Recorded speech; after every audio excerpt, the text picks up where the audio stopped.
Ian Gillan is an English rock vocalist and songwriter. He originally found commercial success as the lead singer and lyricist for Deep Purple. Initially influenced by Elvis Presley, Gillan started and fronted several local bands in the mid-sixties, and eventually joined Episode 6 when their original singer left. He first found widespread commercial success after joining Deep Purple in 1969. After an almost non-stop workload, during which time he recorded 6 albums in 4 years, and problematic relationships with other band members, particularly guitarist Ritchie Blackmore, Gillan resigned from the band in June 1973, having given a lengthy notice period to their managers. After a short time away from the music business, he resumed his music career with solo bands the Ian Gillan Band and Gillan, before a year-long stint as the vocalist for Black Sabbath. He rejoined a reformed Deep Purple in 1984, but was fired in 1989. He rejoined the band for a second time in 1992 for their 25th anniversary, and following the recruitment of guitarist Steve Morse in 1994, has helped transform the group into a regular touring outfit, which he has fronted ever since. In addition to his main work performing with Deep Purple and other bands during the 1970s and 1980s he sang the role of Jesus in the original recording of Andrew Lloyd Webber's rock opera Jesus Christ Superstar, performed in the charity supergroup Rock Aid Armenia, and engaged in a number of business investments and ventures, including a hotel, a motorcycle manufacturer, and music recording facilities at Kingsway Studios. More recently, he has performed solo concerts concurrently with his latter career in Deep Purple, and his work and affinity with Armenia, combined with his continued friendship with Tony Iommi since his brief time in Black Sabbath, has led him to form the supergroup Who Cares with Iommi. His solo career outside of Deep Purple was given a comprehensive overview with the Gillans in box set in 2006. Early life: Gillan was born on August 19, 1945 at Chiswick Maternity Hospital. Gillan's father, Bill, was a storekeeper at a factory in London, who came from Govan, Glasgow and left school at 13, while his mother, Audrey, came from a family where she was the eldest of 4 children, who all enjoyed music and singing, and whose father had been an opera singer, and an amateur pianist. His sister, Pauline, was born in 1948. One of Gillan's earliest musical memories was of his mother playing Blue Rondo à la Turque on the piano. He grew up moving between council flats before settling in a 3-bedroom semi-detached on a council estate in Cranford, Hounslow. He was fond of animals in his early life, and enjoyed reading the comic strips of Dan Dare. His parents separated after Audrey discovered Bill had had an affair that started while he was stationed in the army during World War II. He started going to Hounslow College at the age of 4, and stayed there through his early teenage years.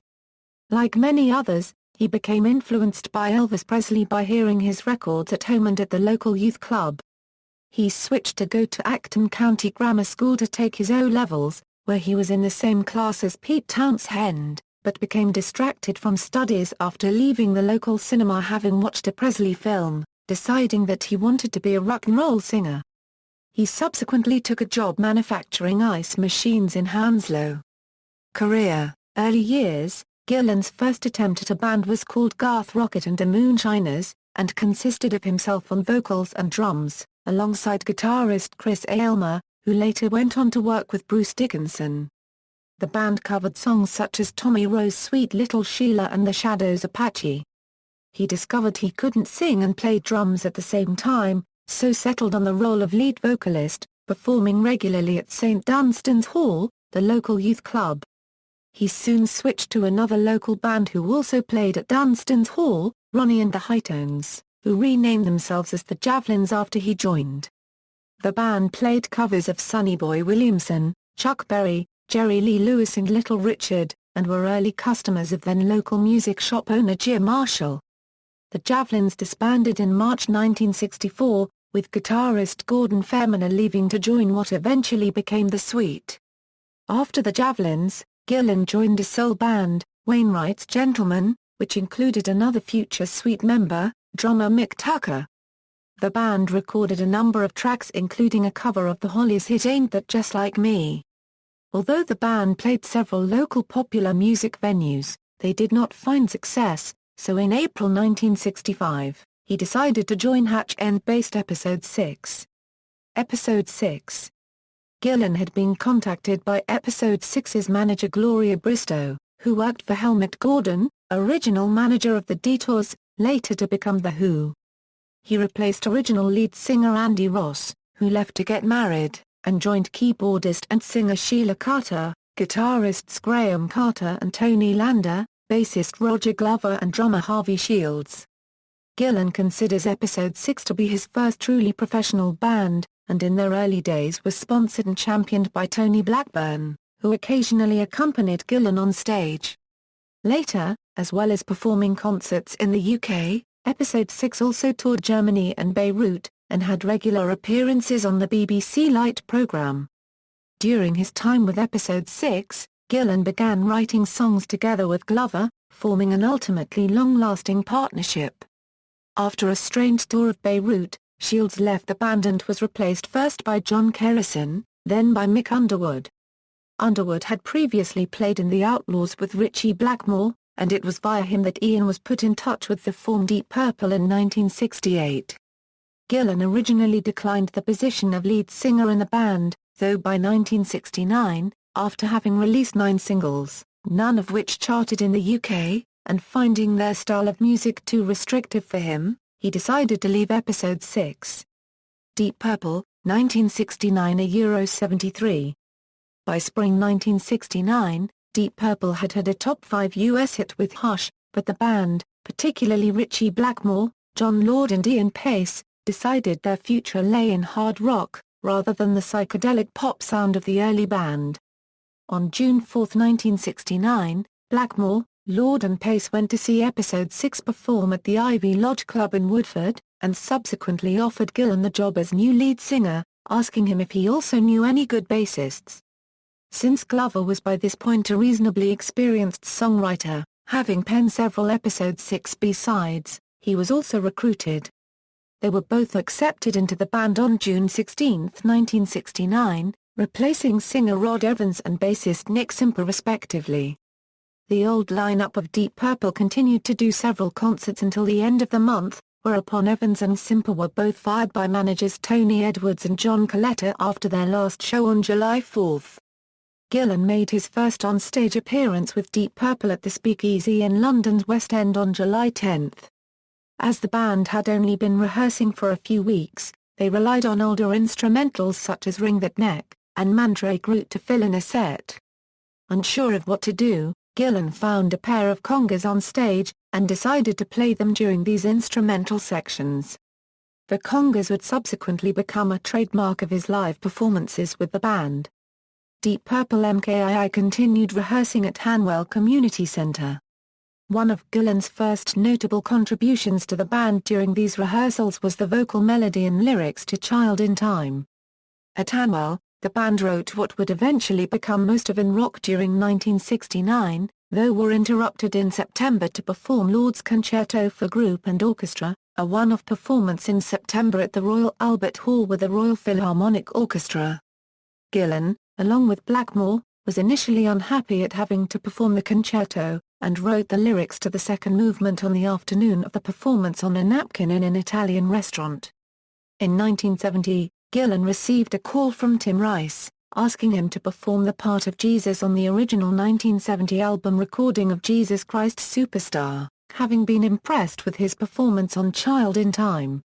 After rehearsing a few times with Rice and Andrew Lloyd Webber, he recorded his entire vocal contributions in 3 hours.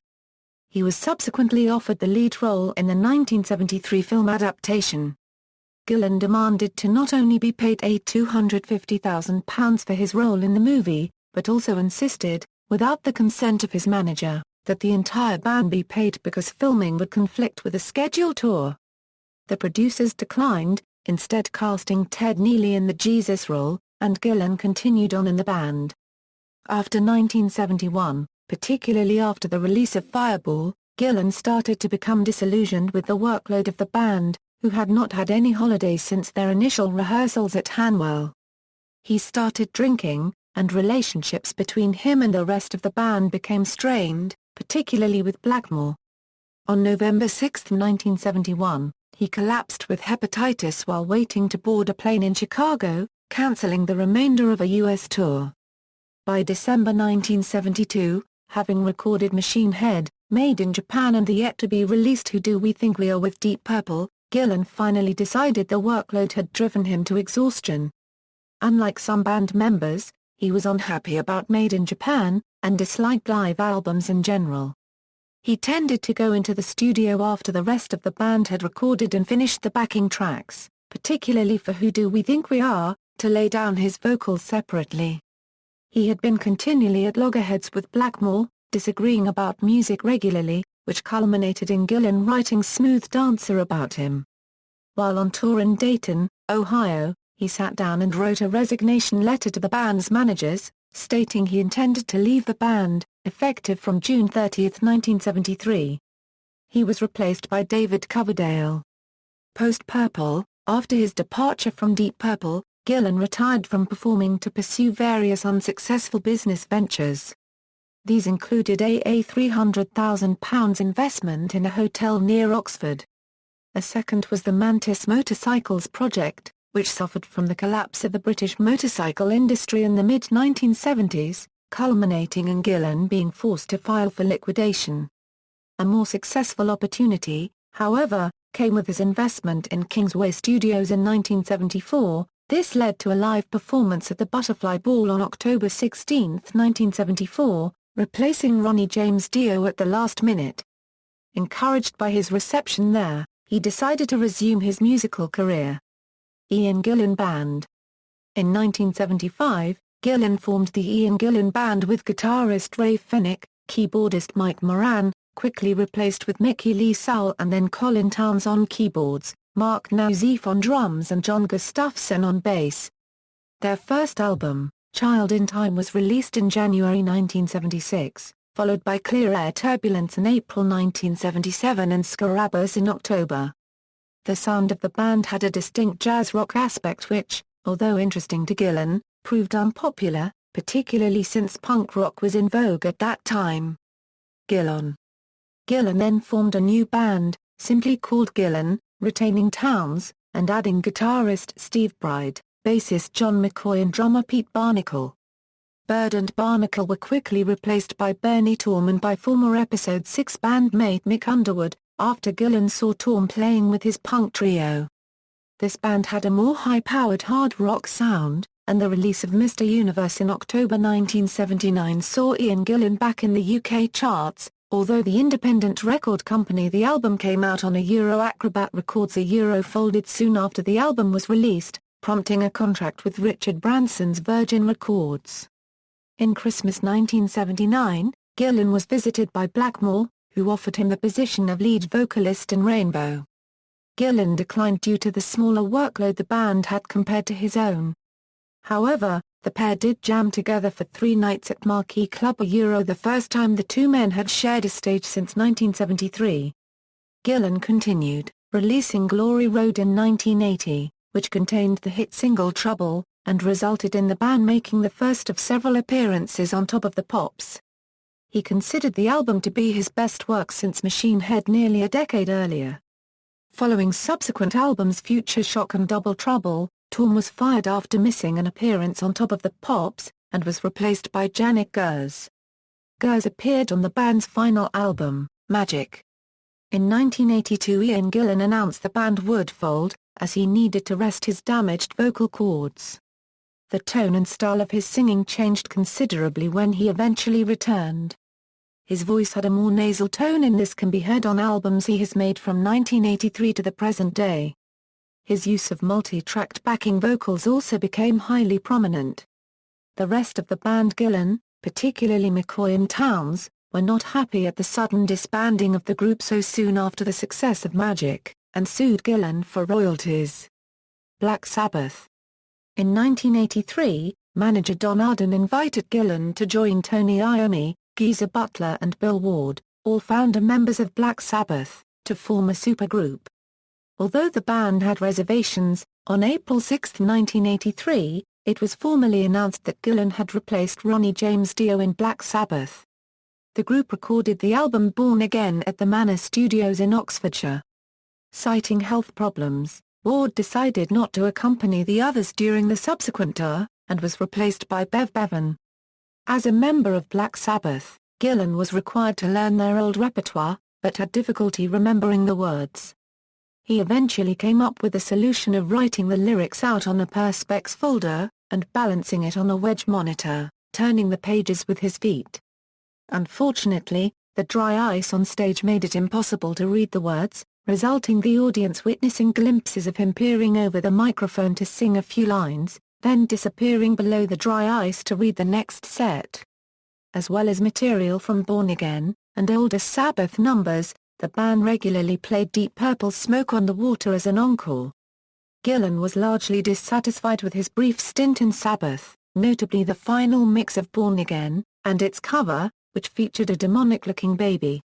He was quoted in Kerrang! In 1984 as saying, "I looked at the cover and puked." In an interview supporting Deep Purple's reformation in 1984, he stated of Born Again, "They had sent me a box of records. And, when I saw the cover, and heard the mix, I smashed every single one of them to pieces." The album spawned only one semi-successful radio track, Keep It Warm. In an interview on Part 2 of the VHS, The Black Sabbath Story, he said, "I was the worst singer Black Sabbath ever harder."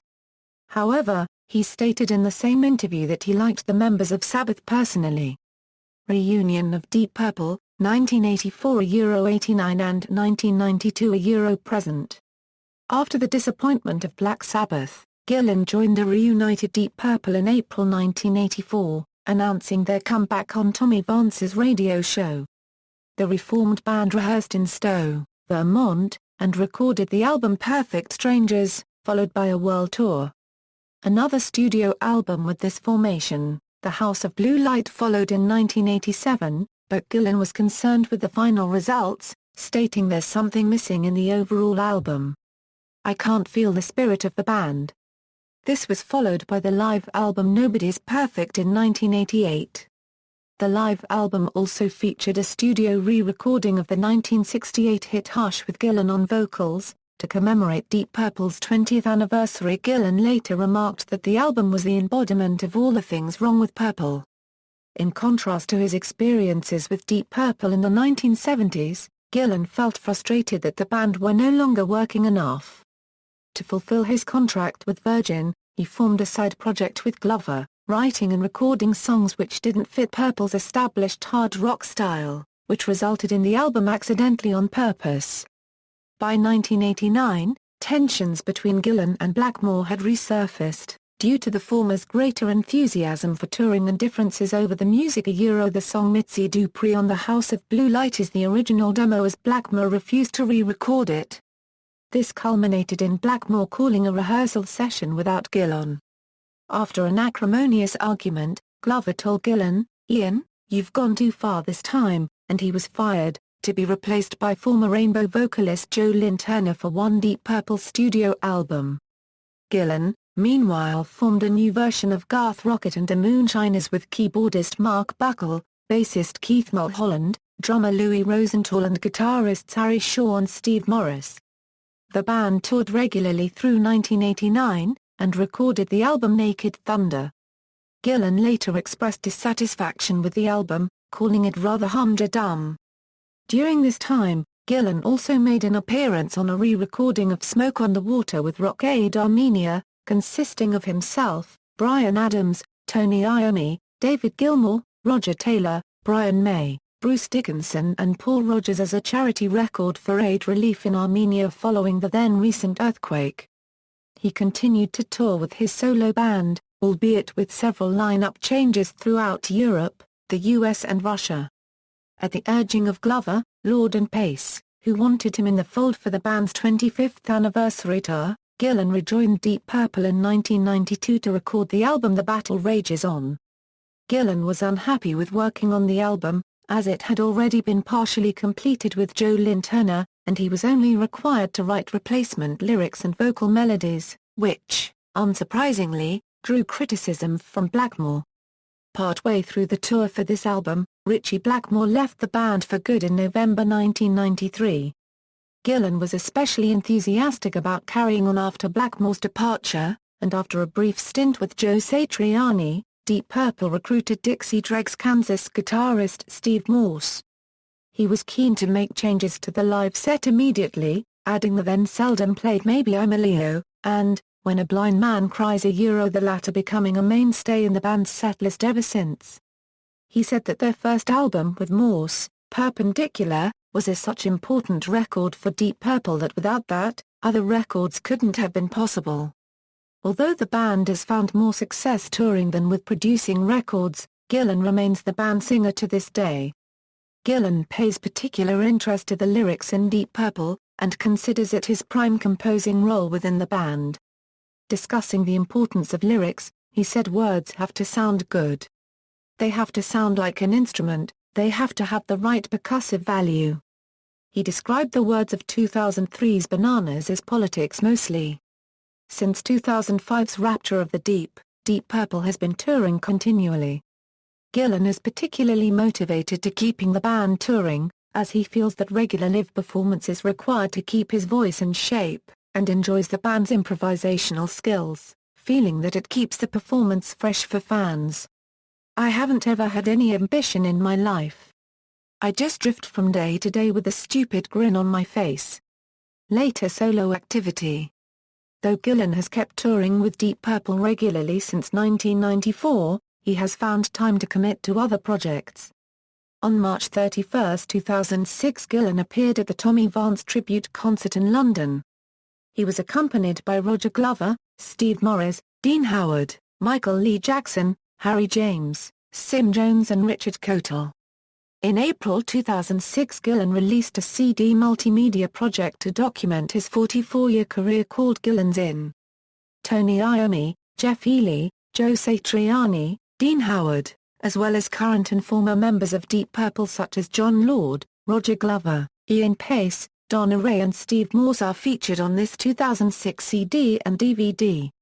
The project, produced by Nick Blaggener, includes a re-recorded selection of his Deep Purple, Black Sabbath and solo tracks.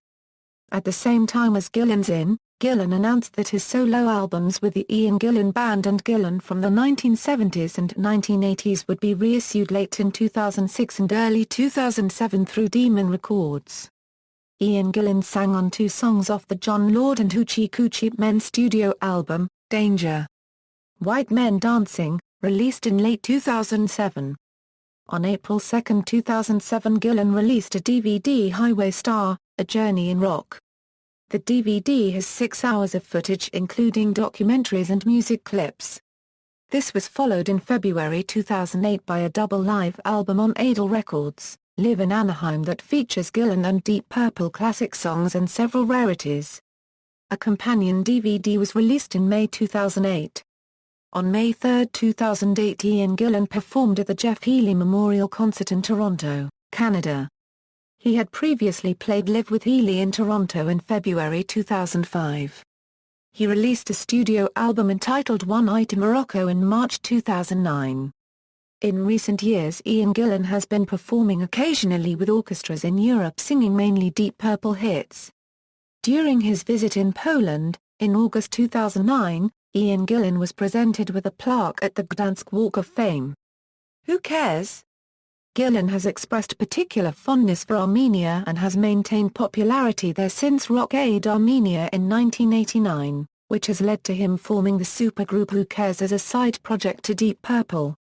In May 1990, Gillan visited Armenia and played 4 concerts at the Karen Demirchian complex. On October 2, 2009, in honor of the 20th anniversary of Rock Aid Armenia, Gillan together with Tony Iommi, Jeff Downes, and the project organizer John D. were received by the Prime Minister of Armenia, who awarded them with the Republic's Orders of Honor. On 26 and 27 March 2010, in Yerevan, Gillan performed with State Philharmonic Orchestra of Armenia. At a press conference in Yerevan on March 27, Gillan said he considers Armenia his spiritual motherland. In 2010, Ian Gillan met Tony Iommi, Nico McBrain and John Lord, Mikko Lindström paragraph M from HIM and Jason Newsted at a studio in London to finish recording a song called Out of My Mind, which was released May 6, 2011. This is for the benefit of the music school to be built in Gyumri, Armenia. A project Ian Gillan has been working on with others since his 1990 solo concerts in Yerevan. On the flight back from Armenia in 2011, after each receiving the Armenian Presidential Medal of Honor, Gillan and Iomi decided to form the side project Who Cares for ad hoc recordings dedicated to raising money for specific causes. On September 20, 2013, Ian Gillan participated in the opening of the Octet Music School in Gyumri.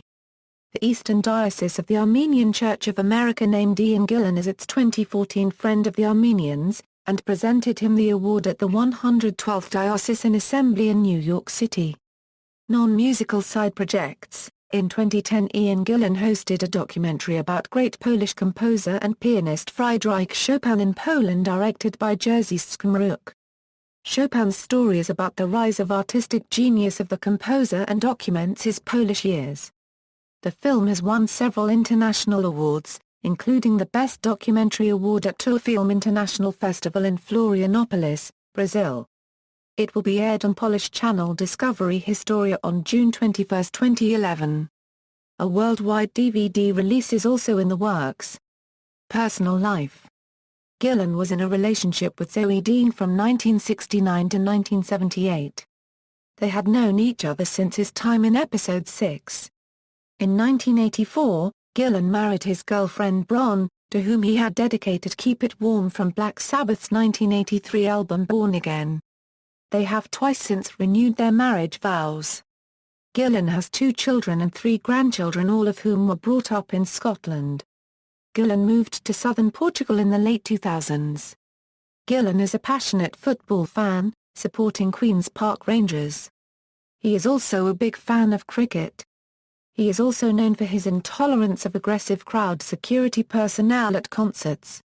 On August 15, 1998, he was charged with assault after striking a security guard on the head with a microphone. His surname is sometimes misspelled as Gillan. Gillan himself made light of this in the lyrics to MTV, a track from Deep Purple's 2005 album Rapture of the Deep, when he sang about Mr. Grover and Mr. Gillan. Relationship with Blackmore. Gillan was roommates with Ritchie Blackmore in the 1970s, but left the band in 1973 amid tensions with Blackmore on overall exhaustion. In a 2006 interview, Gillan said of Blackmore's final 1993 departure from Deep Purple, "He turned into a really weird guy, and the day he walked out of the tour was the day the clouds disappeared and the day the sunshine came out, and we haven't looked back since." He added that there are certain personal issues that I have with Ritchie, which means that I will never speak to him again. Nothing I'm going to discuss publicly, but deeply personal stuff. In March 2009, Gillan claimed that prior to the 1993 reunion of the band, Blackmore had requested $250,000 be deposited in his bank account in order for him to continue with the reunion. The other members of the band did not receive anything. This claim was subsequently denied by Blackmore's solicitor in a statement released soon after. In August 2014, he was quoted in Rolling Stone magazine as saying, "I don't have an issue with Ritchie, nor does anyone. I've been in touch with Ritchie recently and everything's cool, so there's no bitter, personal problem. We're too old for that and everything's in the past." He did however say that it would be out of the question to have Blackmore play with Deep Purple again. Selected discography. Prominent releases. Citations and references. References, books. Further reading, Candy Horizon, a book of poems written by Gillan. Smoke This. The Warblings, Rants, Philosophies, and Musings from the Singer of Deep Purple. External links, official website, authorized links from Gillan.com, official site for the Gillan's In Project.